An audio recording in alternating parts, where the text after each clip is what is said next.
नमस्कार साथियों, आशा करता हूँ बहुत अच्छे होंगे आप। आइए आज हम चर्चा कर लेते हैं यूपीएससी 2024 की स्ट्रेटेजी के बारे में।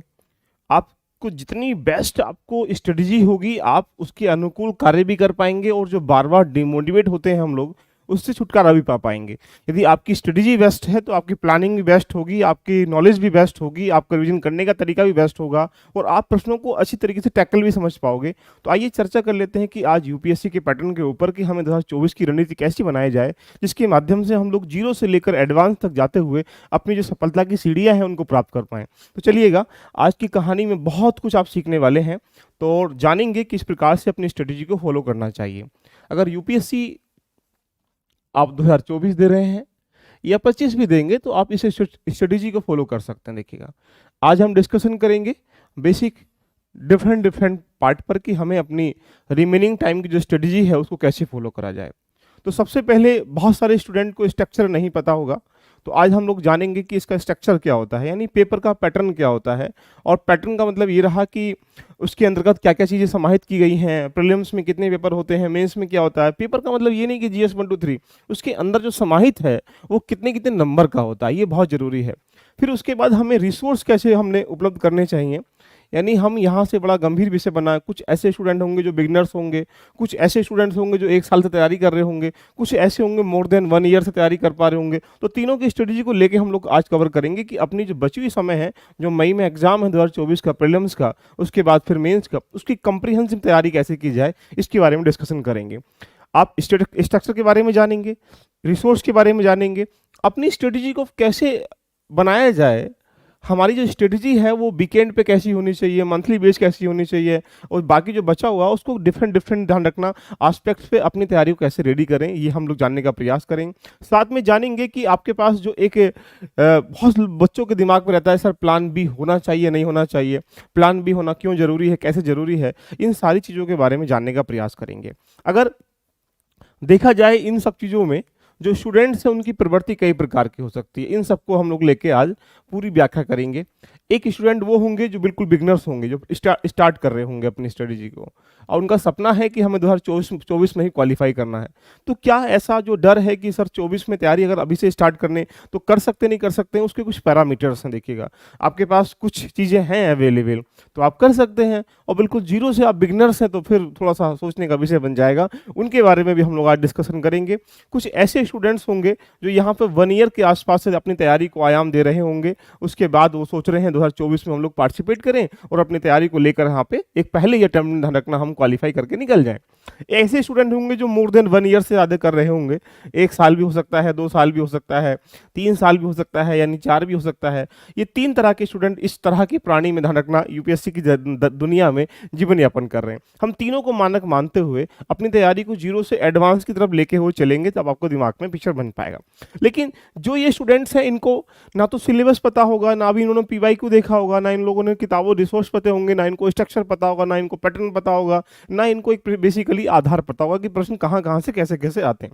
लेकिन अगर आपने सही में 1 साल तैयारी की है तो आप सिलेबस से परिपक्व हो चुके होंगे, आपने पीवाईक्यू को अच्छे तरीके से देख लिया होगा, आपने उसके पैटर्न को व्यापक तरीके से समझने का प्रयास करने के बाद उसके रिसोर्स को भी आप जान चुके होंगे, कहाँ से कैसे कैसे पढ़ते हैं, ये लक्ष्मीकांत ही क्यों पढ़ा जाता है या एनसीईआरटी क्यों पढ़ी जाती हैं।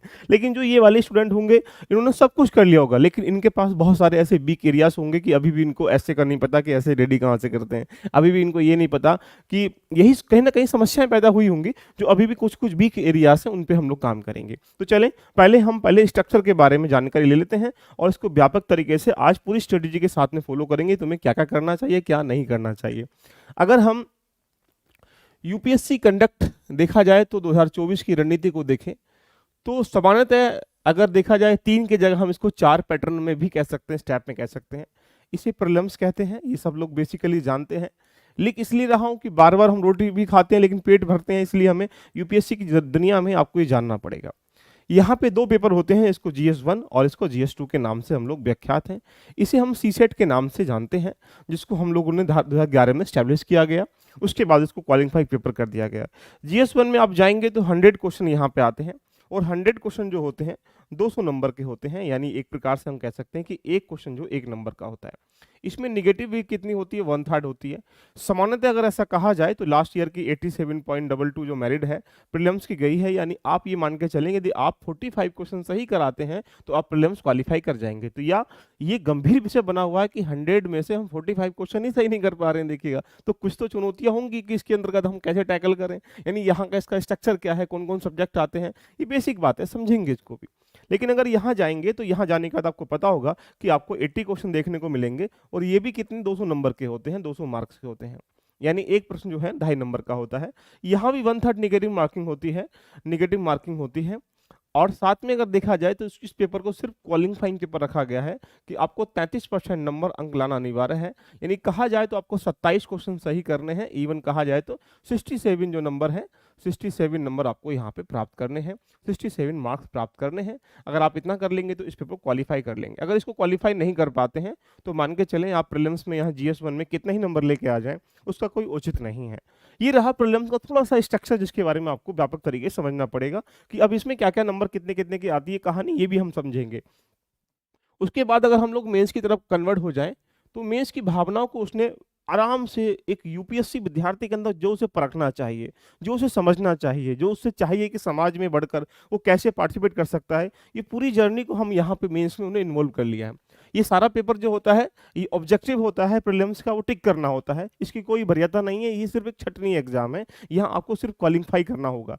लेकिन जब यहाँ से आप क्वालिफाई कर लेंगे तो आपका जो स्ट्रक्चर है, जिसको यहाँ पे मेंस कह सकते हैं या मुख्य परीक्षा कह सकते हैं, यहाँ पे इसका सामना आपको करना पड़ेगा। अब इस सामने में आपके सामने बहुत सारी चीजों का सामना करना पड़ेगा। ये बहुत सारी चीजें क्या क्या हैं, इनके बारे में हम लोग विस्तार से पढ़ने का प्रयास करते हैं। आपकी एक फिल्म बनेगी, उसके बाद मैं आपके साथ रिसोर्स बताऊंगा, उसके बाद आपके पास स्ट्रेटेजी बताऊंगा, उसके बाद आपको बी प्लान करें ना करें ये बताऊंगा। बहुत सारे जो डाउट होंगे उनके आपके सामने दिमाग में क्लियर हो जाएंगे। अगर हम मेंस के सापेक्ष में बात करेंगे तो यहाँ सबसे पहले अगर हम बात करें तो कंपलसरी पेपर होते हैं। कंपलसरी पेपर का मतलब है कि आपको 2 लैंग्वेज के पेपर होते हैं, और ये लैंग्वेज के पेपर सिर्फ इसलिए होते हैं कि आपको जांच पाएं कि अगर आप किसी भी क्षेत्र में काम कर रहे हैं वहां पे आपको भाषा का परिपक्व ज्ञान है या नहीं। तो 2 लैंग्वेज का पेपर का मतलब है कि एक तो इंग्लिश कंपलसरी है, यानी यहाँ पे इंग्लिश को आपको यहाँ पे कंपलसरी है, आप किसी भी बैकग्राउंड से आते हैं वो इंग्लिश आपको लेनी ही पड़ेगी। सेकेंड पेपर जो है ये भी लैंग्वेज का है, लेकिन यहाँ आपको चूज कर सकते हैं। चूज का मतलब आप यहाँ पे जो संविधान में 22 भाषाएं हैं उनमें से किसी भी भाषा को आप चूज कर सकते हैं। उससे क्या होगा, आप उस भाषा में परिपक्व हैं या नहीं है। इवन हम ये कहा जाए तो जैसे सपोज कर लो किसी ने हिंदी चुना है तो एग्जाम्पल बेस पे उसके 2 पेपर होंगे, एक हिंदी का होगा एक इंग्लिश का होगा, दोनों ही पेपर क्या है कंपलसरी है। अगर हम यहाँ बात करेंगे क्या क्या आता है तो बेसिकली इंग्लिश में क्या आएगा, वही कंप्रीहेंशन वगैरह, शॉर्ट ऐसे वगैरह, प्रेसिस वगैरह, कुछ ऐसे क्वेश्चन आते रहते हैं, ध्यान रखना, जहां ट्रांसपोर्ट करने के लिए ये पूरी व्यापक तरीके से फिल्म को हम लोग बनाने का प्रयास करेंगे। ये दोनों पेपर भी कितने के होते हैं बोलेंगे सर, ये 3 घंटे के होते हैं, और सामान्यतः कहा जाए ये 300 नंबर के होते हैं। लेकिन ये पेपर जो है दोनों पेपर क्या है, क्वालिफाइंग पेपर है, क्वालिफाइंग पेपर है। इससे क्या चलता है पता, कि सिर्फ आपको ये देख चेक किया जाता है कि आप एलिजिबल हैं या नहीं है। और जब ये क्वालिफाइंग पेपर है तो यहाँ 300 में से आपको सिर्फ 25% नंबर लाने होते हैं, और 25% निकालेंगे 300 का, तो हम ये कह सकते हैं कि 75 नंबर या 75 मार्क्स लेकर अगर आप यहाँ आ जाते हैं तो आप यहाँ पे दोनों पेपरों को क्वालिफाई कर लेंगे अलग अलग तरीके से। ये भी 300 का होता है और ये भी 300 का होता है। तो यानी हम ये कह सकते हैं कि कंपलसरी पेपर है, लेकिन कंपलसरी पेपर जहां होते हैं वो डेफिनेटली आपको पास करने पड़ते हैं। अगर आप इसको पास नहीं कर पाएंगे और बाकी विषय में कितने अधिक नंबर लेके आप आते हैं तो कोई उसकी वरीयता नहीं है। तो ये रहे क्वालिफाइंग पेपर जिनको एग्जाम में जोड़ा भी नहीं जाता है। अगली बात करते हैं, उसके बाद जो आपके सामने चलता है वो होता है एक एसए का पेपर। ये एसए का पेपर यूपीएससी के अंतर्गत जो है आपको 8 ऐसे दिए गए होते हैं, और 8 ऐसे को आपको 2 खंडों में, यानी एक खंड में 4 ऐसे, बी खंड में 4 ऐसे यहाँ से दिए जाते हैं। उसमें से आपको यहाँ एक चूज यहाँ से करना, एक चूज यहाँ से करना, यानी हम ये कह सकते हैं आपको 2 ऐसे लिखने होंगे, राइट। और 2 ऐसे यहाँ पे देखा जाए तो सामान्यतः 250 नंबर का ये ऐसे का पेपर होता है। तो हम ये कह सकते हैं कि ये भी 125 नंबर का है, ये भी 125 नंबर का है। ऐसे का जो प्रकार है आप ये कह सकते हैं कि प्रॉपर वे में अगर कहा जाए, ऐसे एक ऐसा सेगमेंट है जहां पर आप 150 प्लस नंबर लेके आ सकते हैं। यूपीएससी की जर्नी में 3 से 4 चीजें ही ऐसी हैं जहां से आप नंबर लेके सिलेक्शन ले सकते हैं, बाकी आप कितनी मेहनत करते रहो वहां से नंबर आप गेन नहीं कर सकते, ये प्रॉपर वे में। तो यहाँ से ऐसे का जो पेपर नंबर यहाँ पे होता है ये 250 नंबर का होता है। 2 ऐसे होते हैं, एक एक लिख के आपको यहाँ पे कहानी करनी करनी पड़ती है। ये सामान्यतः आपको 1000 से लेकर 1200 वर्डों में यहाँ पे उस ऐसे की जो एक शब्दों की सीमा है उसमें आपको पुरोहित करना पड़ता है, राइट। ये रहा ऐसे का स्ट्रक्चर। उसके बाद आगे बढ़ेंगे तो यहाँ कहानी स्टार्टिंग हो जाती है GS1 के साथ, GS2 के साथ, GS3 के साथ और GS4 के साथ। यानी अब ये कह सकते हैं आप कि यहाँ GS के जो हैं 4 पेपर होते हैं। पहले पेपर में जाएंगे तो आपको पहले पेपर में 3 से 4 चीज देखने मिलेंगी। एक यहाँ पे हिस्ट्री कह सकते हैं, और हिस्ट्री को कई पार्टों में कन्वर्ट कर सकते हैं। हिस्ट्री आर्ट एंड कल्चर का पार्ट भी हिस्ट्री का है, वर्ल्ड हिस्ट्री का पार्ट भी हिस्ट्री का है, और मॉडर्न इंडिया का पार्ट भी हिस्ट्री का है। तो यहाँ पे तीनों को मिलाकर ये हिस्ट्री का वेटेज बन जाता है।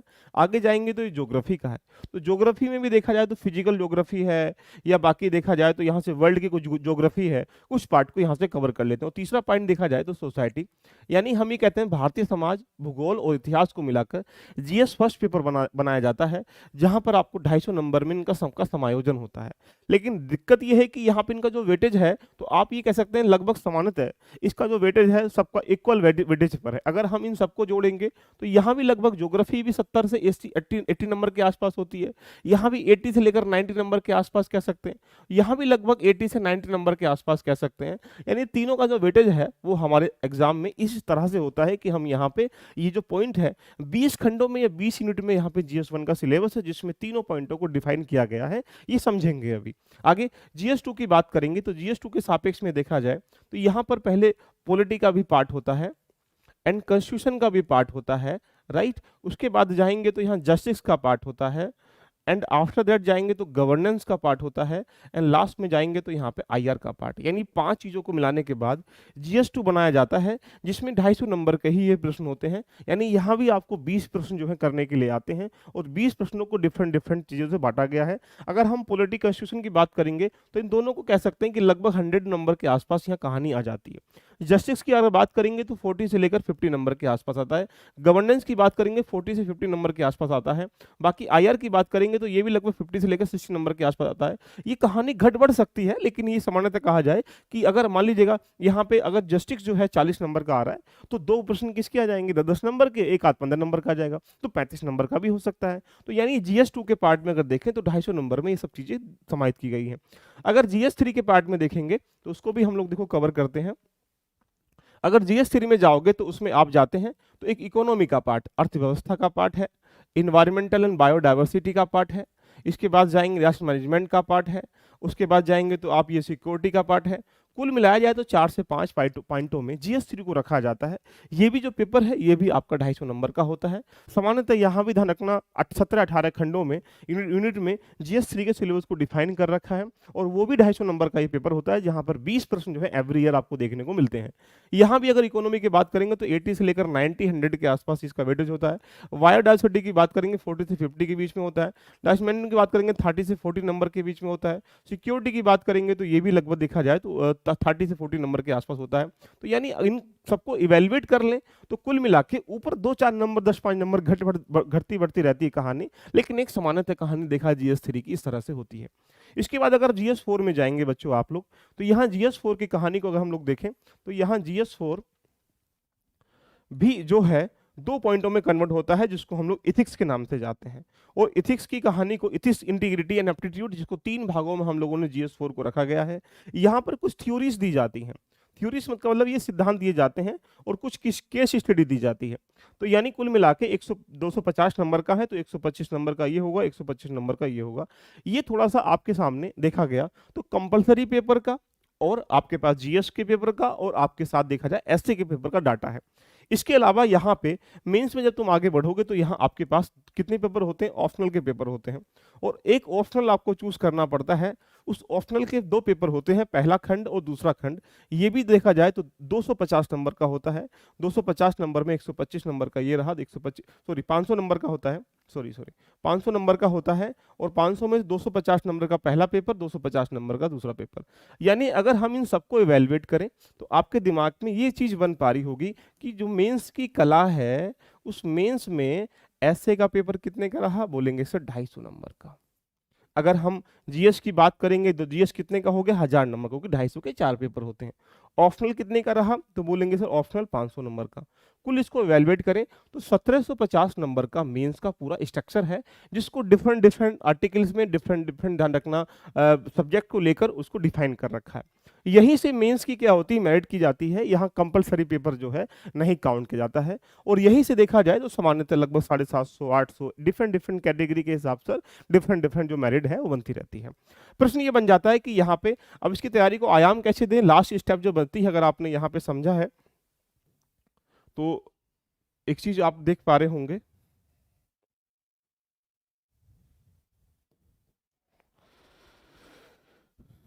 आजा भाई आजा, कहाँ जा रहे हो तुम, ये रहा।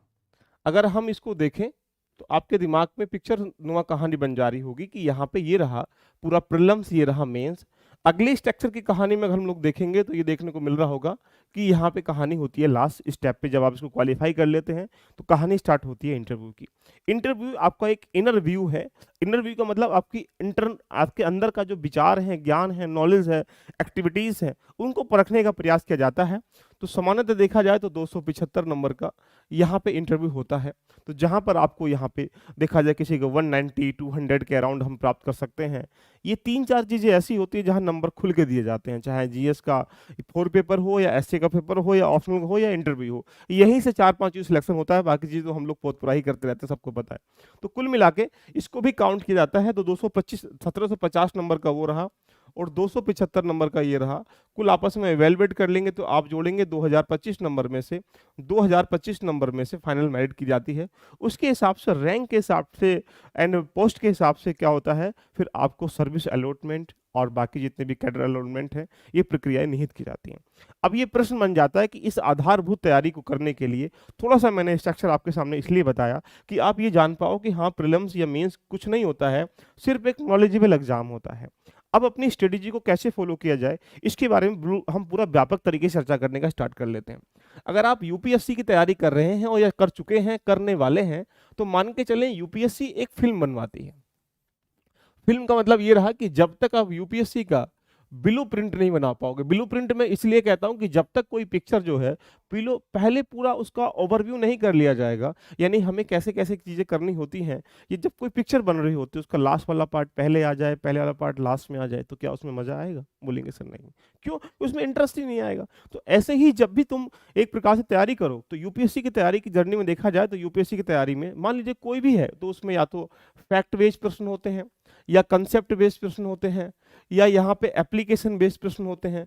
तो यहीं पे आपके दिमाग में पिक्चर बन पा रही होगी, जब यहाँ पे मेंस में जाओगे तो कंसेप्ट पे, एप्लीकेशन पे काम करेगा, प्रीलिम्स में कुछ फैक्ट पे भी, कंसेप्ट पे भी काम कर लेगा, या तीनों पे काम कर लेगा। यानी जब हम आपके और भी अन्य असम्पशन वाले प्रश्न होते हैं, तो 4 से 5 प्रकार के जब प्रश्न होते हैं, तो उसको पहले हमें ये जानना चाहिए कि सामान्यतः कहा जाए आपको लगभग यूपीएससी की जर्नी में 2000 से लेकर 2500 घंटे के बीच में तैयारी करनी है। यानी इतने घंटे में करने में तो आपका सिलेबस ही पूर्ण होगा, जो एक बार उसको आराम से कर पाएंगे, रिवीजन कर पाएंगे। अब चुनौती हमारे सामने बन जाती है कि इस घंटे को इतने बचे हुए समय में कैसे ध्यान रखना, डिजाइन करें और उसके आधार पर चलने का हम लोग प्रयास करें। साथ में देखा जाए तो सामान्यतः यूपीएससी का एग्जाम जो है लगभग मान के चले कि 500 से लेकर 700 टॉपिकों का एग्जाम है, ना कि ध्यान रखना या सब्जेक्ट का एग्जाम है। बोलेंगे सर ये क्या है? बिल्कुल सही बात है। जैसे एक तालाब है, इस तालाब में अगर आपको हाथ डाल दिया और मछली पकड़ने का तुम प्रयास कर रहे हो, तो मछली फंसेगी भी नहीं, ध्यान रखना, ऊपर से फिसल भी जाएगी जो एक आध पकड़ेंगे। तो ऐसे ही जब ये तालाब है, समुद्र जो है, ये समुद्र है यूपीएससी, इसमें क्या करना है आपको, यहाँ पे मछली को पकड़ना है, यानी क्वेश्चन को पकड़ना है, तो पहले इसका जाल बिछाना पड़ेगा। और जब जाल बिछा देंगे तो यहाँ कंसेप्ट भी, फैक्ट भी, एप्लीकेशन पार्ट सारे समाहित होते हुए चले जाएंगे। इसलिए इसके लिए यूपीएससी की जर्नी में अगर देखा जाए तो आपको एक जाल बिछाना पड़ता है। उस जाल की कहानी को मैं 3 पॉइंटों में कहता हूं कि अगर 3 पॉइंट आपके जबरदस्त हैं, पहला पॉइंट बेसिक, और दूसरा पॉइंट एडवांस, और नेक्स्ट पॉइंट है यहाँ पे प्रैक्टिस, यानी ध्यान रखना। ये तीनों इंपॉर्टेंट की हैं जिनके माध्यम से आप यूपीएससी की जो दरिया है उसको दूर मतलब पार कर सकते हैं। अब बोलेंगे सर ये एडवांस क्या है? एडवांस बेसिक क्या है? बेसिक मैं उसे कहता हूं, एक बेसिक वो नॉलेज जो सबके पास है वो तुम्हारे पास भी है, यानी कहा जाए जो सबके पास हो तुम्हारे पास भी है, यानी इवन कहा जाए एक बेसिक बातें भारत के बारे में जानना, चाहे लोकतंत्र क्या होता है, डेमोक्रेसी क्या होता है, अर्थक्वेक क्या होता है, या गांधी जी के कौन कौन से मूवमेंट्स वगैरह हुए हैं, वो बेसिक नॉलेज। जहां पर अगर आपने बेसिक नॉलेज कहां से आती है? ये सीओटी है, एनसीईआरटी से आती है। अगर आपके पास बेसिक नॉलेज है तो एनसीईआरटी पढ़ने की कोई नीड नहीं है, बेसिक नॉलेज नहीं है तो आपको 6 से लेकर 12 की एनसीईआरटी पढ़नी पड़ेंगे। बेसिक नॉलेज थोड़ी सी कम है, ज़्यादा है तो आपको 9 से 12 पढ़नी पड़ेंगी। बेसिक नॉलेज और ज़्यादा है तो आपको पास 11 से 12 पढ़नी पड़ेंगी, और बेसिक नॉलेज आपके पास पूरी है तो कोई पढ़ने की आवश्यकता नहीं है। इसका मतलब ये रहा, यदि आप कोई भी पेपर लेके बैठे हुए हैं और आपने लगभग 100 क्वेश्चन से लगभग 25 से 30 प्रश्न सही कर लिए, और इसका मतलब ये है कि आपके पास बेसिक नॉलेज है। और यदि आप 25 से 30 प्रश्न सही नहीं कर पा रहे हो आपकी जर्नी में, तो आपके पास बेसिक नॉलेज नहीं है, मैं ये कह सकता हूँ। इसके लिए आपको एनसीईआरटी पढ़नी पड़ेंगे। लेकिन प्रश्न ये बन जाता है कि एनसीईआरटी आईएएस के लिए बनी नहीं है। आईएएस के लिए एनसीईआरटी से क्या निकालना है, ये तुम्हारे ऊपर डिपेंड है, तुम्हारे मेंटर के ऊपर डिपेंड है, तुम्हारी डायरेक्शन के ऊपर डिपेंड है, तुम्हारे पढ़ने के स्ट्रक्चर के ऊपर डिपेंड है। ये सारी चीजें कहती हैं, ध्यान रखना, बेसिक नॉलेज के आधार पर। जब आप बेसिक नॉलेज दबा के तैयारी कर पाएंगे, तो यहाँ अगर हम प्रीलिम्स के सापेक्ष में बात करें 100 क्वेश्चन में से, तो आप ये मान के चलें कि आप 20 से लेकर 25 प्रश्न तक सही करने की भूमिका में आ जाओगे जब आप एनसीईआरटी पढ़ पाओगे। अब बोलेंगे सर एनसीईआरटी पढ़ के क्रैक कर सकते? नहीं कर सकते, कभी नहीं कर सकते, मैं चैलेंज कर रहा हूँ। क्यों? क्योंकि एनसीईआरटी तुम्हारा बेसिक आधार रेडी करती है, जहां यूपीएससी प्रत्येक वर्ष 20 से 25 प्रश्न बेसिक वाले ही पूछता है। तो जो बेसिक वाले प्रश्न होंगे उन्हीं को तुम सही कर पाओगे, बाकी तो नहीं कर पाओगे। अब सेकंड स्ट्रक्चर आता है कि जब तुम ये रेडी कर पाओगे, तो इस रेडी में क्या रहा, बेसिक एनसीईआरटी में हिस्ट्री की एनसीईआरटी, ज्योग्राफी की एनसीईआरटी, पॉलिटी की एनसीईआरटी, इवन सोसाइटी की एनसीईआरटी को भी रेडी करना पड़ेगा, इवन साइंस की एनसीईआरटी को भी रेडी करना पड़ेगा, है ना। तो ये रेडी करने से आप इतनी भूमिका में आ जाओगे। लेकिन सिलेक्शन तो नहीं होने वाला। सिलेक्शन का मतलब है कि आपको 50 क्वेश्चन सही करने हैं प्रीलिम्स में। अब सोचो, आपको लगभग देखा जाए इतना वेटेज जाना है, तो ये 20-25 क्वेश्चन आ गया। अब इसे इंक्रीजमेंट कैसे करें, इसका इंप्रूव कैसे करें, उसके लिए आपको एडवांस नॉलेज चाहिए। अब ये एडवांस नॉलेज के लिए क्या करना पड़ेगा, जो आपने बेसिक नॉलेज ली है उस पर आप परत रेडी करनी पड़ेगी, यानी एडवांस वर्जन को इन्वॉल्व करना पड़ेगा। क्लास नंबर 6 की एनसीईआरटी में बच्चे के मानसिक विकास करने के लिए उसमें कुछ कहानियां दी गई होती हैं। क्या वो कहानियां यूपीएससी में काम आएंगी? बोलेंगे नहीं काम आएंगी। कुछ कहानियां ऐसी हैं कि हम एग्जाम्पल बेस पे लिख सकते हैं, लेकिन सारी कहानियां वो यहाँ पे सही नहीं है। इसीलिए यहाँ पर आपको एडवांस बुक का सहारा लेना पड़ेगा। एडवांस्ड देखा जाए तो नोट्स का सहारा लेना पड़ेगा। एडवांस देखा जाए तो कुछ बेसिक ध्यान रखना, कोचिंग्स वगैरह का बेसिक ध्यान रखना कहा जाए तो आपके पास मेंटर का सहारा लेना पड़ेगा, जहां पे यहाँ पे आप अपने एडवांस नॉलेज को इकट्ठा कर सकते हैं। सपोज कर लो आपने यहाँ पे एनसीईआरटी की पॉलिटी की एनसीईआरटी रेडी कर ली, तो आप सिनेरियो समझ लिया कि लोकल गवर्नमेंट क्या होती है, पीएम को चयन कैसे करते हैं, लेकिन हाल ही में पीएम के सामने कौन कौन सी चुनौतियां हैं इसके बारे में एनसीईआरटी में नहीं दिखाया गया है ना। तो यहाँ एडवांस चीज के लिए आपको ऑथेंटिक बुक पढ़नी पड़ेंगी, ऑथेंटिक रिसोर्स पढ़ने पड़ेंगे, ऑथेंटिक कोचिंग ज्वाइन करनी पड़ेंगी, ऑथेंटिक मेंटर चूज करना पड़ेगा। आप खुद से भी कर सकते हैं, लेकिन तुम्हारे पास एक बेस्ट जो मेंटोर है, बेस्ट जो डायरेक्शन है वो देने वाला होना चाहिए।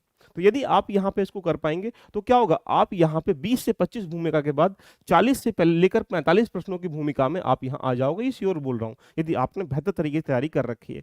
सपोज कर लो तुमने यहाँ राइट्स पढ़े हैं, उन्हीं राइट्सों को एडवांस में पढ़ोगे तो बिल्कुल और व्यापक तरीके से उसकी फिल्म बनती हुई चली जाएगी।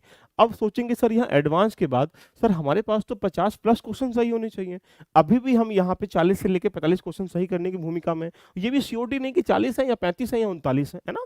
तो यहीं से हमें ये समझना पड़ेगा कि अब इन प्रश्नों को कैसे इंप्रूव करें, जिसके माध्यम से हम और ज्यादा यहाँ पर नंबर गेन कर सकते हैं। क्योंकि सीओटी के लिए आपको, जो बच्चे बॉर्डर पे बैठे रहते हैं वो प्रीलिम्स के बाद घबराहट में रहते हैं, होगा या नहीं होगा, तो उनकी तैयारी मेंस की भी अच्छी नहीं हो पाती है। तो यहीं से हम कह सकते हैं कि अगला स्टेप आता है प्रैक्टिस का। प्रैक्टिस का मतलब है कि आप टेस्ट का, तो अब आपके दिमाग में देखो, जितना जबरदस्त तरीके से आपका बेसिक रेडी होगा उतना आपका एडवांस अच्छा होगा, उतना आपका एडवांस अच्छा होगा, उतनी अच्छी प्रैक्टिस होगी। यानी आप जो पढ़ेंगे उसको एक बार, दो बार, तीन बार पढ़ने के बाद आपके दिमाग में जो उसमें वीक एरियाज होंगे उनको आप कंपाइल कर पाएंगे, कंप्रीहेंसिव तैयारी कर पाएंगे। सपोज कर लो यहाँ पे राइट्स पढ़ा, राइट्स में आपने 10 बातें थी, 10 में से 9 बातें आपके दिमाग में सही थी लेकिन एक बात गलत हुई। तो ये प्रैक्टिस जो कर रहे हैं उसके बाद आपने रिविजन किया, वो भी क्या होगी, पक्की होगी। ऊपर से आपने टेस्ट लगाए, टेस्ट का मतलब है कि आपने पीवाईक्यू लगा लिए। पीवाईक्यू से ये हुआ कि आपकी जो लास्ट ईयर के पेपर हैं उनको देखने से एग्जामिनर के दिमाग की समझ को हमें चल जाता है पता कि वो प्रश्न कहाँ से कैसे कैसे पूछता है, और उसके आधार पर आपने रिवीजन कर लिया। तो अभी यहाँ ये चल रहा है पता कि आपने यहाँ पे 10 टेस्ट लगाए, 20 टेस्ट लगाए, तो आपको ये चल जाएगा पता कि अभी हमारा वीक एरियाज क्या है, उसको फिर रिवीजन करेंगे, प्रैक्टिस करेंगे, उससे क्या हो जाएगा, वो भी निखार जाएगा। तो अगला स्टेप जो निखार आता है वो यहीं से आता है। तो ऐसा करने से आप, ये श्योरिटी है कि 50 से लेकर 55 क्वेश्चन सही करने की भूमिका में आ जाएंगे। कोई विद्वान कहे सर हम तो 70 क्वेश्चन सही कर लेते हैं, इससे बड़ा झूठ इस संसार में कोई बोलने वाला विद्यार्थी नहीं होगा। क्यों? क्योंकि किसी के बाप में ताकत नहीं जो आईएएस बन भी चुके हैं, अगर वो कहा जाए कि साहब हम तो आईएएस बन चुके हैं, डीएम बन चुके हैं, आइए बेटा एक बार यूपीएससी की प्रीलिम्स में अगेन बैठ के देखिएगा, तुम 60 क्या तुम 50 क्वेश्चन भी दोबारा प्रीलिम्स क्वालीफाई नहीं कर पाओगे। मैं चैलेंज बोल रहा हूँ, क्यों? क्योंकि हर साल का पेपर जो है अपने आप में वो ट्रेंड चेंज करता है।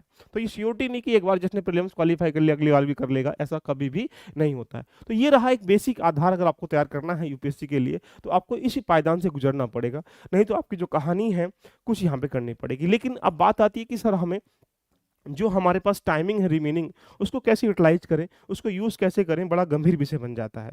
यानी अगर मैंने आपसे कहा कि अब आपको यूपीएससी कौन सा देना है, बोलेंगे सर यूपीएससी 2024 देना है, तो आपको अब क्या करना पड़ेगा? अब आपके सामने 3 ऑप्शन है। पहला, आपको बेसिक पे भी ध्यान देना है, आपको एडवांस पे भी ध्यान देना है, और आपको यहाँ पे देखा जाए प्रैक्टिस भी करनी है। अब आपके सामने चुनौती है कि अपने टाइम को कैसे यूटिलाइज करें। कितना टाइम दे सकते हो? सामान्यतः कहा जाए 8 घंटे के आसपास देना ही पड़ेगा। 9 घंटे चलेंगे, 10 घंटे चलेंगे। कोई महापुरुष ये कहता है कि मैं तो 15 घंटे देने के लिए तैयार हूँ, मैं उसके लिए क्षमा प्रार्थी हूँ, कभी जीवन में दे भी नहीं पाएगा। यानी 15 घंटे लगातार 1 दिन 2 दिन पढ़ लेगा, अगले दिन क्या हो जाएगा, वो डैमेज हो जाएगा, वो खत्म हो जाएगा, उसके अंदर एनर्जी नहीं बचेगी। इसीलिए ये मान के चलें कि सामान्यतः आपको अब जो है लगभग 8 से लेकर 9 घंटे की पर डे पढ़ाई करनी है। ये बैलेंस पेपर है। 8 घंटे एक दिन में करेंगे, अगर कहा जाए 10 महीने हैं, 10 महीने में 30 का मतलब आप कह सकते हैं यहाँ पे 300 दिन है। अगर 300 दिन पढ़ाई करेंगे तो अभी भी आपकी पढ़ाई जो है वो 2400 घंटे की हो जाएगी। मान लो 200 घंटे कहेंगे तिंगे बेस्ट हो गए, 200 घंटे और हो गए, तो ये कह सकते हैं कि 2000 घंटे की अभी पढ़ाई कर सकते हैं। 2000 घंटे की पढ़ाई ही यूपीएससी मांगता है। श्योर है कि आप क्वालिफाई कर सकते हैं, लेकिन अब जरूरत है कि बेसिक का मतलब है कि अब जुलाई एंड होने वाला है, तो अब मान के चलें कि अगस्त की बात करें तो अगस्त से लेकर सितंबर तक ये 2 महीने आप, या हम ये कह सकते हैं, थोड़ा सा और जानने का प्रयास करते हैं, ये अगस्त है, ये सितंबर है, ये अक्टूबर है, और ये नवंबर है, और ये दिसंबर, दोनों को जोड़ लेते हैं। ये जो समय है आपका, अब आपका जो समय है यहाँ पे, ये 3-4 चीजें करो। पहली बात तो जो पिलर है हमारे, बेसिक पिलर है, उन पे बेसिक कमांड करिएगा। जैसे क्या पिलर हैं, बोलेंगे सर हिस्ट्री है, ज्योग्राफी है, इकोनॉमी है और पॉलिटी। ये 4 पिलर ऐसे हैं, इन पिलर के अलावा यूपीएससी क्रैक कभी नहीं कर सकते। तो सबसे पहले यहाँ पर अगस्त, सितंबर, अक्टूबर, नवंबर, दिसंबर तक देखा जाए, इन पिलरों को आप जबरदस्त तरीके से रेडी कर लीजिएगा। जबरदस्त तरीके रेडी करने का मतलब प्री मेंस नहीं है, कंप्लीट है, यानी प्री मेंस। इसका मतलब बेसिक भी रेडी करना है, एडवांस भी रेडी करना है। एनसीईआरटी किताबें भी पढ़नी है और उसके साथ आपको एडवांस किताबें भी पढ़नी है। इससे क्या होगा, आप इसके साथ प्रैक्टिस भी करते हुए चलना, यानी ये आपके रेडी हो जाएंगे। उसके साथ यहाँ पिलर्स के मतलब जो मेंस के ऐसे एस्पेक्ट हैं जहां से नंबर अच्छे आते हैं, जैसे जस्टिस है, सोसाइटी है, गवर्नेंस, उसके बाद डिफरेंट देखा जाए तो जो यहाँ पे डिजास्टर मैनेजमेंट है, सिक्योरिटी है, ये ऐसे पॉइंट है कि आप इनको 10 दिन दो 15 दिन दो आराम से रेडी हो जाएंगे। तो उनको भी यहाँ पे क्या करना है, दिसंबर तक रेडी करना है। यानी मैं ही कह सकता हूँ कि अपनी तैयारी को अब से लेकर दिसंबर तक सिर्फ क्या रखिएगा, ओरिएंटेड रखिएगा, दोनों प्री के साथ भी और मेंस के साथ भी। इससे क्या होगा कि आप अपनी तैयारी को बेहतर कर पाएंगे। अब बोलेंगे सर ये एनसीईआरटी कैसे पढ़ें, एडवांस कैसे पढ़ें, बताऊंगा, लेकिन अभी आपको दिसंबर तक क्या करना है, इसी पे फोकस करना है। साथ में उसके बाद जब आप चलेंगे तो उसके बाद यहाँ दिसंबर से लेकर जो आपने रेडी किया, नोट्स बनाए हैं, कंपाइल किया है, तो यहाँ जनवरी से लेकर और ये फरवरी में ध्यान रखना, यहाँ दबा के कुछ एडवांस में जितनी भी चीजें पढ़ी हैं वो सारी चीजें रिवीजन करना सेकंड टाइम। जैसे आपने अब हिस्ट्री पढ़ोगे तो सेकंड टाइम रिवीजन करना है, फिर ज्योग्राफी का करना है, इकोनॉमी करना, सबका रिवीजन करना है। लेकिन जब आप यहाँ आ जाओगे कहाँ पर, फरवरी में, तो फरवरी के बाद यहाँ पे क्या होगा, फरवरी, मार्च और अप्रैल और ये मई तो है ही एग्जाम, तो 3 से 4 महीने क्या हो जाएंगे, आप यूपीएससी के प्रीलिम्स को लेकर डेडिकेट हो जाएंगे। सिर्फ यहाँ प्रीलिम्स की बातें करेंगे, यानी जो आपने यहाँ पढ़ा होगा, जो आपने यहाँ नोट्स बनाए होंगे, उसमें से प्रीलिम्स के लिए निकालना नहीं है, वही उन्हीं को पढ़ना है। राइट, इससे बहुत सारी समस्याएं आपके सामने दूर हो जाएंगी। अब ये प्रश्न बन जाता है सर हम इसे डेली बेसिस पर कैसे कंपाइल करें। अब आपको क्या करना है भाई, टाइमिंग कम है, समय कम है, इतना भंडार है सिलेबस का, तो उसको आपको एक्स्ट्रा ऑर्डिनरी पढ़ना पड़ेगा। कैसे, आपको डेली बेसिस पर 3-4 चीजें करनी पड़ेंगी। देखिए, सबसे पहले अगर बात करा जाए तो 2 सब्जेक्ट लेके चलिएगा। राइट, बिल्कुल सही बात है। कितने सब्जेक्ट, 2 सब्जेक्ट। जैसे सपोज कर लो अभी हिस्ट्री के साथ पॉलिटी को जोड़ लो, है ना। इससे क्या होगा, आपको सिर्फ इनको देना है मात्र, मान के चले 2 मंथ। अब बोलेंगे सर ये क्या बात है सर, अगर 2 मंथ्स के अलावा करना 4 मंथ दिए, 10 मंथ तो सारे बचे हुए हैं, बाकी और भी चीजें रेडी करनी है। तो यहाँ पे हिस्ट्री पॉलिटी को 2 मंथ। अब तुम अपनी तैयारी मान लेते हैं, एक बच्चा करता है यहाँ पे 10 घंटे तैयारी करता है, तो 10 घंटे मान के चले कि 2.5 घंटा इसको दो और 2.5 घंटा इसको दो। इससे क्या हो जाएगा, आपके 5 घंटे ध्यान रखना आपके यहाँ पे इन्वॉल्व हो जाएंगे किस काम में, ओनली 2 चैप्टर को रेडी करने में। और ये 1.5 से लेकर 2 मंथ में रेडी करने का पूरा प्रयास करिएगा। उसमें एनसीईआरटी भी, उसमें एडवांस चीजें भी, उसमें प्रैक्टिस भी देखिएगा, है ना। एंड ऑप्शन बन जाता है सेकंड पॉइंट, ऑप्शनल। यदि आपने ऑप्शनल रेडी नहीं किया तो ये मान के चले कि अब सबसे बड़ी गलती आप कर पा रहे हैं। प्रीलिम्स से पहले ऑप्शनल रेडी करना बहुत जरूरी होता है।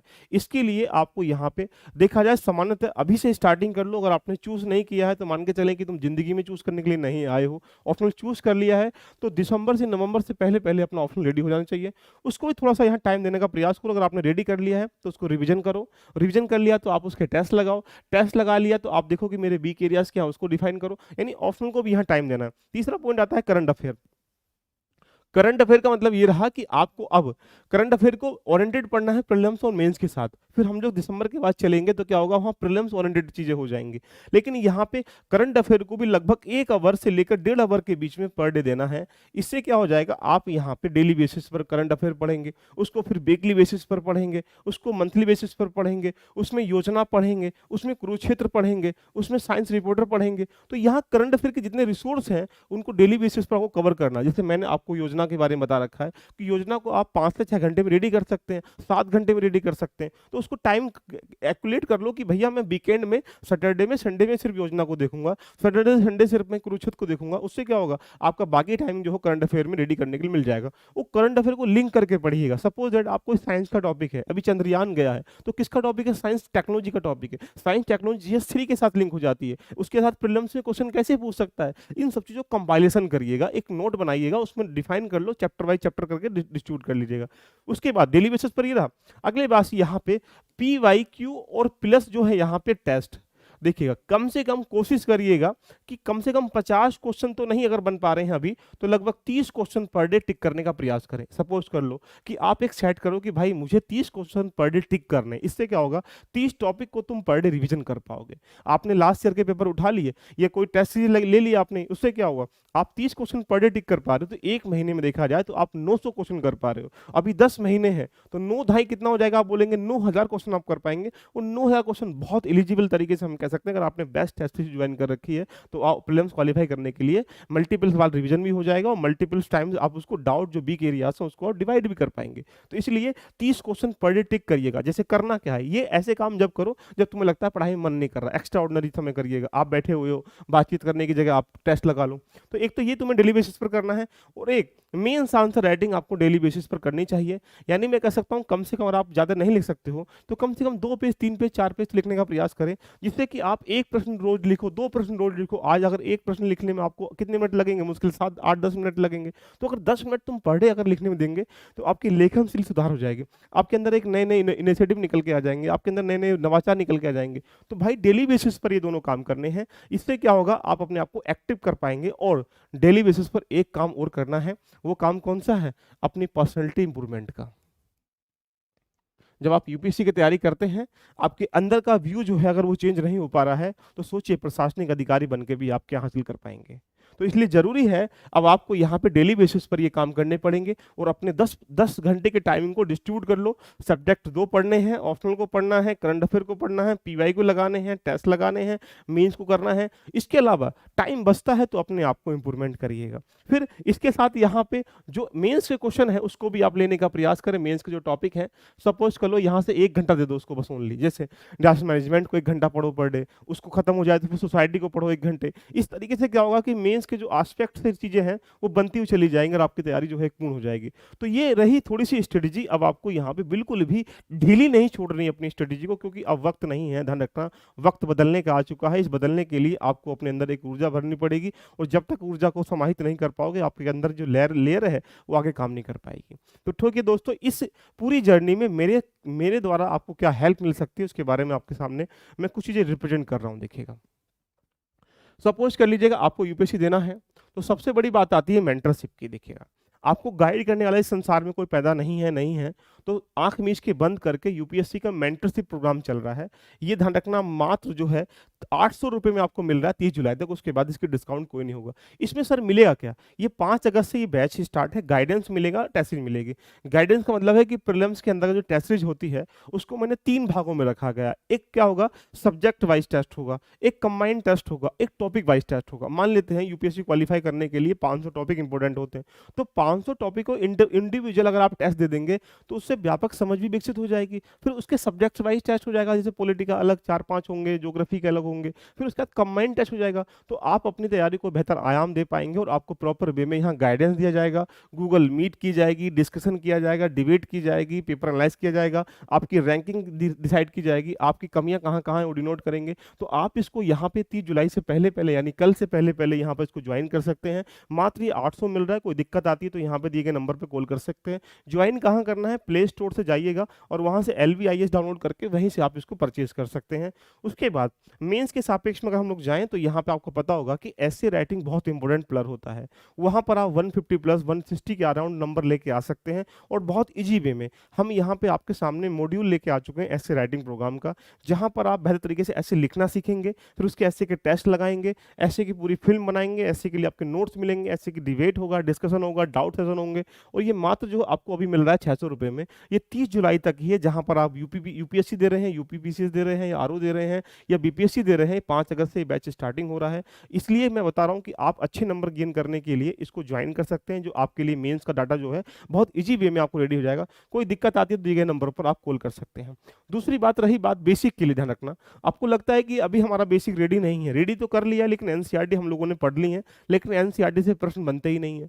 हमने बहुत कुछ पढ़ा लेकिन हमारे समझ में कुछ आता ही नहीं है। तो जरूरी है कि आपके पास एक मेंटर का होना। ये free of cost he batch मान लीजिएगा, लेकिन इसकी जो सर्विस कॉस्ट लगाया जाए तो थोड़ा सा, इसलिए हम लोगों ने इसका बैच की फीस, मिनिमम फीस रखी गई है 1200 रुपये। जो ये बैच स्टार्ट हो चुका है 30 जुलाई से पहले पहले आप एडमिशन ले लेंगे तो ये 1200 मिल जाएगा। और यहाँ आप हिस्ट्री, ज्योग्राफी, इकोनॉमी, पॉलिटी, बाकी जितनी भी चीज़ें हैं उनको डिबेट डिस्कशन के साथ आपके नोट्स भी मिलेंगे, क्लासेस भी होंगी, सारी PDF नोट्स भी मिलेंगे, वीक एरियाज भी होंगे, टॉपिक से इंटरलिंक करके मैं आपको पढ़ा रहा हूँ। तो यहाँ पर इसको ज्वाइन कर सकते हैं।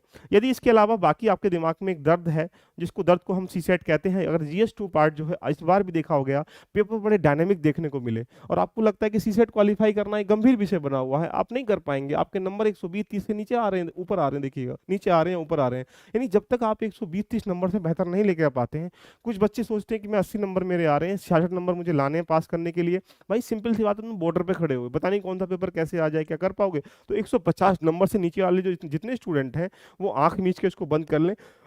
मात्र 1700 रुपये में ये बैच मिल रहा है। इसके बाद इसकी फीस 30 जुलाई के बाद बढ़ जाएगी और यहाँ पर हम बेसिक चीज़ें पढ़ेंगे। पहले हम कंसेप्ट समझेंगे, फिर PY को समझेंगे, फिर आपको प्रैक्टिस देंगे।